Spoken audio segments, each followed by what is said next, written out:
खबर यूपी के फर्रुखाबाद से है, जहां लगातार बारिश के कारण गंगा का जलस्तर चेतावनी बिंदु 136.50 सेंटीमीटर पर पहुंच गया है। इससे किसानों की फसलें जलमग्न हो गई हैं। जिलाधिकारी आशुतोष कुमार द्विवेदी ने बताया कि बाढ़ से निपटने के लिए 97 नावें और 64 बाढ़ चौकियां सक्रिय हैं। तीनों तहसीलों में 24 शरणालय तैयार हैं। 60 जो गोताखोर हैं वो भी तैनात किए गए हैं। प्रशासन ने राहत कार्य के पुख्ता इंतजाम कर दिए हैं और किसी भी आपात स्थिति से निपटने के लिए पूरी तरह तैयार है। पहुंच गया है। प्रशासन ने क्या व्यवस्था की है? देखिए, हर एक साल फर्रुखाबाद जनपद में बाढ़ किसी न किसी रूप में कमोबेश प्रभावित करते रहा है। इसलिए इसकी जो भी ट्रेडिशनल और आधुनिक रूप से मार्गदर्शन प्राप्त होने के बाद बैठकें हम लोग कर लिए हैं, तैयारी कर लिए हैं। आपको पता होगा SDRF के उपाध्यक्ष साहब भी यहाँ आकर 2 दिन हर स्तर की समीक्षा किए, फील्ड में भी गए, मौके पर गए, हम लोगों को मार्गदर्शन दिए। हम लोग भी इसकी तैयारी अपने स्तर पर कर चुके हैं। देखिए, अभी 136.5 के इर्द गिर्द जलस्तर है। हमारे यहाँ बाढ़ की स्थिति आती है 137.10 पर और 137.4 पर ज़्यादा परेशानी होने लगती है। तो अभी वो स्टेज नहीं आया है। फिर भी हमारे यहाँ जो 24 बाढ़ शरणालय हैं, 52 बाढ़ चौकियाँ हैं, इन सब का भ्रमण कल BDO, SDM, तहसीलदार सब ने फिजिकली भ्रमण किया है। सिंचाई विभाग भी लगातार इसमें भ्रमण करके अपनी स्थितियों की समीक्षा कर रहा है। हर जगह जो बाढ़ से प्रभावित क्षेत्र वाले गौशाला हैं, वहाँ से गोवंश हम लोग शिफ्ट कर दिए हैं। जो निराश्रित गोवंश के लिए चारा, भूसा आदि की व्यवस्था भी कर ली गई है, उसके टेंडर भी कर लिए गए हैं। उस संबंध में हम लोग तैयारी कर लिए हैं। जो भी बाढ़ प्रभावित हो जाने पर खाद्यान्न किट वगैरह की वितरण की बात आती है, तो उसका भी हम लोग टेंडर करके फाइनलाइज कर दिए हैं। और 24 घंटे के इन्फॉर्मेशन पर वो सारी चीज़ें उपलब्ध करा देगा। हम लोग लगातार इसमें विजिलेंट हैं। हमारा कंट्रोल रूम बना हुआ है। हम लोग पूरी मुस्तैदी के साथ इस बाढ़ से कोई भी नुकसान न होने के संकल्प के साथ तैयारी किए हुए हैं। यूपी के मथुरा में धर्मगुरु देवकीनंदन ठाकुर जी महाराज को एक बार फिर जान से मारने की धमकी मिली है। प्रियाकांत जू मंदिर कार्यालय में धमकी भरा ऑडियो आया, जिसमें 1 माह में जान से उड़ाने की बात कही गई। पूर्व में भी उन्हें ऐसी धमकियां मिल चुकी हैं और संस्था ने पुलिस में शिकायत जो है वो दर्ज कराई है। उनके अनुयायियों ने भय का माहौल है। और आपको बता दें कि देवकीनंदन ठाकुर जी महाराज सनातन धर्म प्रचार से जुड़े मुद्दों पर मुखर रहते हैं, जिससे उन्हें देश विदेश के कट्टरपंथियों की धमकियां मिलती रहती हैं। आज इस प्रकार 3 जुलाई को लगभग 3:30 बजे विश्व शांति सेवा चैरिटेबल ट्रस्ट के कार्यालय पर प्रियाकांजू मंदिर वृंदावन में पूज्य देवकीनंदन ठाकुर जी को जान से मारने की धमकी भरा वॉइस मैसेज कार्यालय के नंबर पर एक व्यक्ति के अननोन नंबर से हमें मिला है। और उसने कहा है कि 1 महीने के अंदर अंदर देवकीनंदन ठाकुर को उड़ा दिया जाएगा, यह मैसेज देवकीनंदन तक पहुंचा दो। और उसके साथ में उसने बोला है कि ये जानकारी यदि किसी और को देते हैं तो अंजाम बहुत बुरा होगा, तो ये केवल देवकीनंदन को ही मैसेज जाना चाहिए। जिसकी हमने लिखित कंप्लेंट SSP मथुरा को दी गई है, थाने में दी गई है। और इस तरीके की धमकियां बहुत सी पहले भी आ चुकी हैं महाराष्ट्र को जान से मारने की, दुबई से, ईमेल के माध्यम से भी, फोन कॉल के माध्यम से भी। और मैं ये निवेदन यही करना चाहूँगा कि महाराष्ट्री ऐसा क्या गलत कर रहे हैं? केवल सनातन का प्रचार करना ही क्या व्यक्ति को जान से मारने की धमकी आप दे सकते हैं? सनातन प्रचार क्या इस देश में नहीं हो सकता? तो मैं इस माध्यम से एक ही निवेदन करूंगा कि प्रशासन भी तुरंत इस पर कार्रवाई करे और तुरंत उसको, व्यक्ति को जिसने भी धमकी दी है, उसको पकड़ा जाए, जिससे कि जो बहका माहौल आश्रम में और भक्तों में है वो तुरंत खत्म हो और उस पर ऐसी कार्रवाई की जाए। और महाराष्ट्री सनातन के प्रचार के लिए बार बार ये कार्य करते हैं और करते रहेंगे। तो आपसे भी निवेदन है, यूपी पुलिस, हमें उन पर भरोसा है कि उस पर तुरंत एक्शन लेगी और तुरंत उसको पकड़ेगी। यूपी के चंदौली के अलीनगर में 2 पिकअप गाड़ियों से 20 क्विंटल नकली खोया बरामद किया गया। खोया पाउडर और रिफाइंड तेल से तैयार था, जिसकी पुष्टि आयोडीन टिंचर से हुई। आपको बता दें, डीएम चंद्रमोहन गर्ग के निर्देश पर कार्रवाई की गई, जहां जब्त खोया का अनुमानित मूल्य 4 लाख रुपए बताई जा रही है। खाद्य विभाग की टीम में कुलदीप सिंह, कमल त्रिपाठी, अरविंद कुमार आदि शामिल रहे और साथ ही वहीं बरामद खोया नष्ट कर दिया गया। ये अधिकारी जनपद चंदौली के खुद भ्रष्टाचार है। ये जहाँ पैसा मिलता है वहाँ नहीं जाते हैं और जहाँ नहीं मिलता है वही दुकान पे चेक करते हैं। पूरे जनपद में मिलावटी खोआ धड़ल्ले से गुलाब जामुन और तमाम मिठाइयाँ उससे बनाई जा रही हैं और उसके बाद भी केवल साल में 1-2 बार बस खाना पूर्ति की जाती है। खाद्य विभाग टीम उसका खाना पूर्ति करती है, लेकिन ये अभियान लगातार नहीं चलाया जाता। क्या कहना आपका? क्योंकि इन लोगों का पैसा बंधा हुआ है। अभी तो हम लोग 6 महीना पहले एक चंदौली में था, बालाजी स्वीट हाउस में कीड़ा मिला था मीठा में। क्या हुआ? कुछ नहीं, धड़ल्ले से चल रहा है। तो सब पैसा ले लेकर अधिकारी अपना नो एंट्री देते रहे, चला रहे हैं। जहाँ पैसा मिला वहाँ चेकिंग नहीं जाएंगे, जहाँ नहीं मिला वहाँ चेक करते हैं, केवल खाना पूर्ति करते हैं और कोई चेक नहीं करते। यही कहना है कि कोई छानबीन नहीं हो रही है। यहाँ के खाद्य रसद अधिकारी की सुस्ती, निष्क्रियता के चलते बढ़ावा दिया जा रहा है। और यही नहीं, पूरे उत्तर प्रदेश में यह कार्य बहुत धड़ल्ले से किया जा रहा है। कहीं पकड़ गया, 10 लोग पकड़ गए, तो इसको अभियान को पूरी तत्परता से चलाना चाहिए और गलत कार्य करने वाले के खिलाफ FIR दर्ज कर उन्हें अपने जगह पहुंचाना चाहिए। चंदौली जनपद में पूरे धड़ल्ले से अवैध खोआ को बेचा जा रहा है। अभियान केवल साल में 1-2 बार चलाया जाता है, दिखाने के लिए, खाना पूर्ति करने के लिए। औषधि जो विभाग है, वो जो खाद्य औषधि विभाग है, ये केवल नाम का खाना पूर्ति करता है। जब यहाँ के जिलाधिकारी के संज्ञान में आया तो उन्होंने निर्देशित किया, जिसमें 20 कुंटल अवैध खोआ को गड्ढा खोद करके उसमें डाला गया। मैं कहना चाहता हूं कि ये अभियान केवल साल में 1-2 बार क्यों चलाया जाता है? बड़े बड़े दुकानों पर क्यों नहीं अभियान चलता है, जो वहां पे अवैध खोआ को बिक्री किया जाता है और लोगों को मिठाई वहां से दुकानों से भेजी जाती है, यहाँ तक कि अधिकारियों पर भेजी जाती है। ऐसे दुकानों पर क्यों नहीं कार्रवाई की जाती है? चंदौली में बालाजी स्वीट हाउस है, वहाँ पे भी एक बार कीड़ा मिला था। ऐसे मुगलसराय में ऐसे कई दुकानें हैं, वहाँ पे भी अवैध खोए की बिक्री की जाती है। ऐसे दुकानों को चिन्हित करके उनके ऊपर भी कार्रवाई होनी चाहिए। कैमरामैन सतीश तिवारी के साथ प्रशांत सिंह, जनपद चंदौली। यूपी के मथुरा के चर्च मामले में नगर निगम की कार्यशैली पर सवाल खड़े हो गए हैं। मिशन कंपाउंड की जमीन पर बनी बाउंड्री वॉल को निगम ने 5 दिन बाद तोड़ दिया, जहां भूस्वामी मयंक वर्मा का कहना है कि ये जमीन वैध तरीके से खरीदी गई थी। वहीं नगर निगम का आरोप है कि भूमि पर अतिक्रमण किया गया। निगम ने नोटिस देकर कार्रवाई की बात कही, जबकि भूस्वामी ने कर्मचारियों की मौजूदगी के साक्ष्य दिखाए। तो वहीं अब मामला गर्माता जा रहा है। ये case number 440/2006 executive board of Mathura, जो कि चर्च की अनुराग जी का ये जो आदेश है, ये डिस्पोज हो चुका है 25/3/2011 को।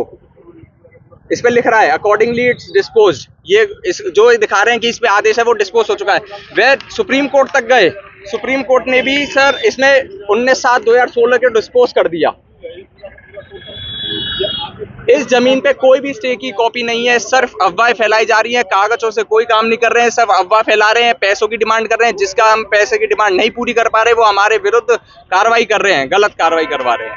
आज नगर निगम मथुरा वृंदावन के कृष्णापुरी इलाके में खसरा संख्या 3193, जो कि नॉन-जेडे का नंबर है, जिस पर कुछ भूमाफियाओं के द्वारा अवैध अतिक्रमण किए जाने की शिकायत की जा रही थी, जिसके क्रम में जांच किए जाने पर हमारे नगर निगम की राजस्व टीम द्वारा अवगत कराया गया कि एक कार्यालय नगर मजिस्ट्रेट के आदेश के क्रम में भूमाफियाओं के द्वारा अवैध अतिक्रमण किए जाने का प्रयास किया जा रहा है। ये घटना है 28 जून की। 28 जून को उनके द्वारा अतिक्रमण किए जाने की भारी बरसात हो रही थी, उस दिन अतिक्रमण करने का प्रयास किया गया था और बाउंड्री वाल का निर्माण किया गया है। तो नगर निगम की टीम द्वारा उनको 30 जून को संज्ञानित होने के बाद 30 जून को एक नोटिस जारी की गई श्री मयंक वर्मा जी को, जो नगर मजिस्ट्रेट साहब का जो आदेश था, जिसमें पैमाइश किए जाने हेतु एक राजस्व टीम का गठन किया गया था। इसमें नगर निगम की भी भूमि है। नगर निगम के इस हिस्से में बिना किसी पैमाइश किए, बिना किसी विधिक बंटवारा किए ना स्पष्ट करते हुए कि हमारी ज़मीन नगर निगम की ज़मीन किधर की तरफ है, और बिना पैमाइश किए, बिना स्पॉट मेमो के वहाँ पे अवैध अतिक्रमण किया गया। सूचना प्राप्त होने पर उनको नोटिस दी गई 30 जून को। नोटिस का बिना कोई जवाब दिए उनके द्वारा अतिक्रमण जारी रखा गया। तो नगर निगम की टीम के द्वारा अवैध अतिक्रमण हटाने की कार्यवाही आज दिनांक 3 जुलाई को सुबह प्रातःकाल में की गई। यूपी के चंदौली के नगर पंचायत क्षेत्र में स्वच्छ भारत मिशन की पोल खुल गई है। बता दें कि पंडित कमलापति राजकीय चिकित्सालय के पास माइनर पर अतिक्रमण होने से पानी ओवरफ्लो कर सड़कों को बर्बाद कर रहा है।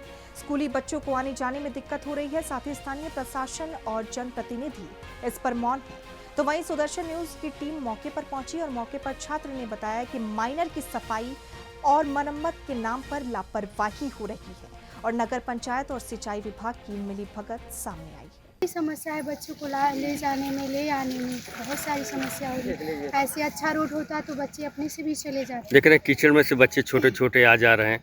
वही बात ना, आ जा रहे हैं, बहुत दिक्कत हो रही है ना। कहीं शिकायत आप लोगों ने किया था? हम लोग कहाँ करें, अभी तो नहीं, अभी तो एडमिशन लिए हैं। फिर सोचना चाहिए ना, विद्यालय का रास्ता है स्कूल का, तो इसको कम से कम कंप्लीट होना चाहिए ना। ये चंदौली नगर पंचायत के पंडित कमलापति त्रिपाठी राजकीय चिकित्सालय को जोड़ने वाली ये माइनर है और दोनों पटरी की सड़क है। इतना क्षतिग्रस्त हो गए कि बच्चे जो स्कूल से आ जा रहे हैं उनको भी परेशानी हो रही है। इसी नाले में के किनारे ये लोग गिर जा रहे हैं। और चंदौली का लोग बोलते हैं कि चंदौली का विकास है। विकास कहाँ दिखाई दे रहा है जब नगर पंचायत की जो मार्केट है वहाँ की सड़क नहीं बन रही है। जो यहाँ के चेयरमैन है, जो अधिशासी अधिकारी हैं सिंचाई विभाग के, वो भी कोई कार्रवाई नहीं कर रहे हैं। बगल में मुख्यालय है, उसके बाद भी ये नहीं बन पा रहा है। योगी सरकार जहाँ अच्छे कार्य को लेके कटिबद्ध है, लेकिन वहीं पे कुछ भ्रष्टाचार में लिप्त अधिकारी सिंचाई विभाग के आज काम नहीं कर रहे हैं। और नगर पंचायत के जो अधिशासी अधिकारी हैं उनकी मिली भगत से जो ठेकेदार हैं वो फल फूल रहे हैं। अब देखना है कि इस चीज़ को नेशनल चैनल पे चलाने के बाद जो अधिकारी संज्ञान लेते हैं या मामले को ठंडे बस्ते में डाल दिया जाता है। कैमरा में सतीश तिवारी का जिला प्रशांत सिंह, जनपद चंदौली। यूपी के मुरादाबाद में आरटीओ विभाग की लापरवाही सामने आई है, जहां एक स्कूल बस को रोककर अधिकारियों ने गलती से दूसरी बस का चालान काट दिया। वहीं बच्चों को सड़क पर उतार दिया गया, जिससे कई छात्रों की परीक्षा छूट गई और बाद में फर्जी चालान रद्द किया गया। जहां पीटीओ नरेंद्र चापड़ा पर कार्रवाई नहीं हुई। मामले को लेकर स्कूल प्रशासन और अभिभावकों ने उत्पीड़न का आरोप लगाया और मामले की उच्च स्तरीय जांच की मांग की। इस समय हमारे यहाँ स्कूल वाहनों की विशेष चेकिंग की जा रही है, क्योंकि नया सत्र शुरू हुआ है। तो हमारे सभी चेकिंग दस्ते रोड पर जा करके स्कूल वाहनों की चेकिंग कर रहे हैं। शासन के सख्त निर्देश है कि स्कूल वाहनों की लगातार चेकिंग की जाए, जिससे किसी भी तरीके की दुर्घटना से बचा जा सके। आज चेकिंग के दौरान एक बस यूपी 21 DN 2462 को चेकिंग दस्ते यहाँ पर पकड़ कर लाए हैं। लेकिन बाद में संज्ञान में आया कि वो एक्चुअली उसके कागज़ ठीक थे और उन्होंने यूपी 21 CN 2462 के को देख लिया था अपने टैब में, और इस वजह से ऐसी गलती हुई।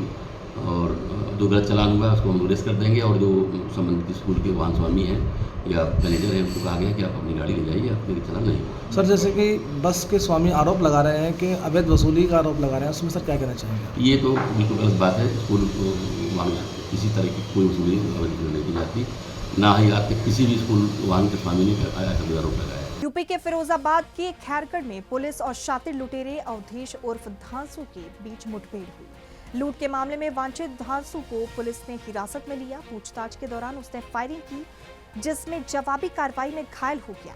पुलिस ने 12,500 रुपए नकद, अवैध तमंचा और घटना में प्रयुक्त बाइक बरामद की। घायल आरोपी को अस्पताल में भर्ती कराया गया। आगे की कानूनी कार्रवाई जारी है। वहीं पुलिस की टीम इस सफलता पर सराहना पुलिस की टीम को लगातार मिल रही है। खैरगढ़ क्षेत्र में गांव पड़ता है स्यावरी, वहां पे एक कलेक्शन एजेंट नीरज जो पैसा कलेक्ट करने के लिए गए तथा पैसा कलेक्ट करके गांव से बाहर आ रहे थे, तो 3 लड़के जो कि मोटरसाइकिल से आए, उनको डरा धमका के तमंचे के बल पे उनसे 45,000 रुपए और एक मोबाइल छीन लिया था।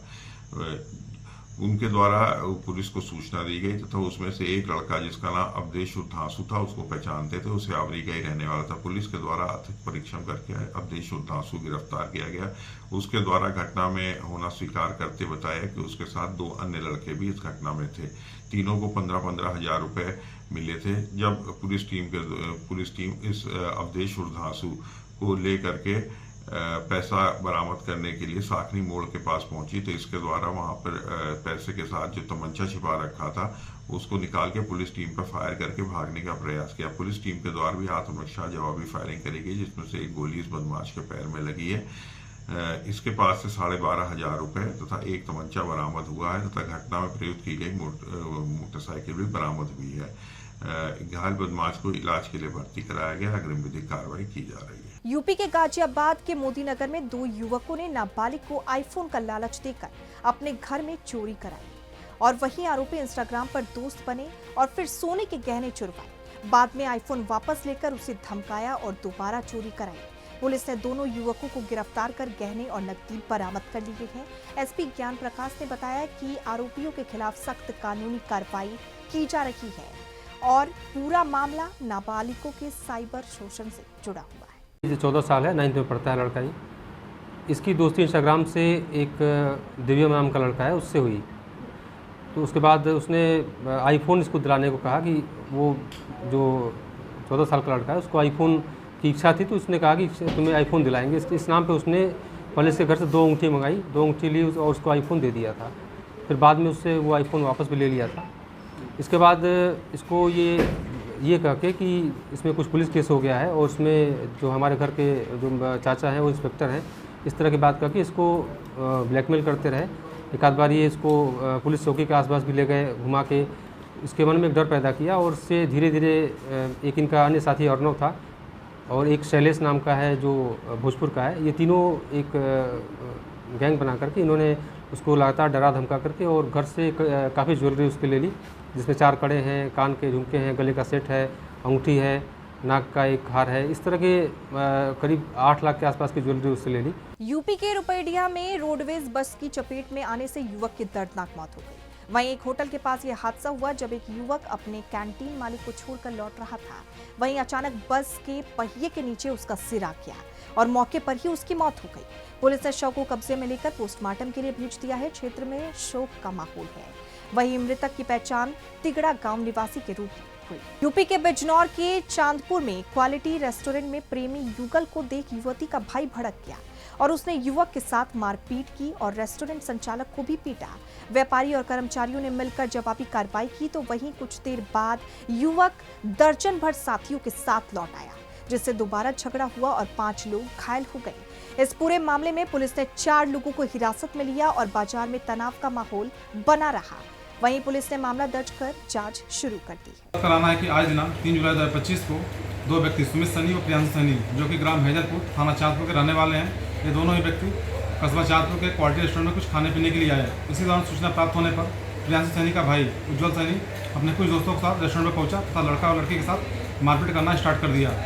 इस दौरान ही रेस्टोरेंट के मालिक के द्वारा पुलिस सूचना देने पर पुलिस तत्काल सुमित सैनी को थाने पर लेकर आई तथा लड़की के भाई उज्ज्वल सैनी को थाने पर आकर तहरीर देने के लिए कहा गया, परंतु थाने पर न आकर उज्ज्वल सैनी व सुमित सैनी के द्वारा गांव से कुछ लोगों को बुला लिया गया तथा इन दोनों के द्वारा ही जाकर के रेस्टोरेंट मालिक के साथ और अन्य लोगों के साथ मारपीट करना स्टार्ट कर दिया और गाली गलौज करना स्टार्ट कर दिया। इस दौरान रेस्टोरेंट मालिक के द्वारा समझाने बुझाने का प्रयास किया गया, परंतु इन दोनों न मानकर दोनों बच्चों को कुछ चोटें आई हैं। दोनों ही बच्चों को थाने से चिट्ठी मंजूरी देकर सीसी सहयोग के लिए रवाना किया गया। दोनों बच्चों का मेडिकल कराया गया है। इस प्रकरण में रेस्टोरेंट के मालिक अमित अग्रवाल के द्वारा दिए गए तारीख के आधार पर संबंधित धाराओं में थाना चांदपुर पर अभियोग पंजीकृत कर लिया गया है तथा इसमें नामित अभियुक्त प्रकाश में अभियुक्त के विरुद्ध विधिक कार्रवाई की जा रही है। अन्य वैधानिक कार्रवाई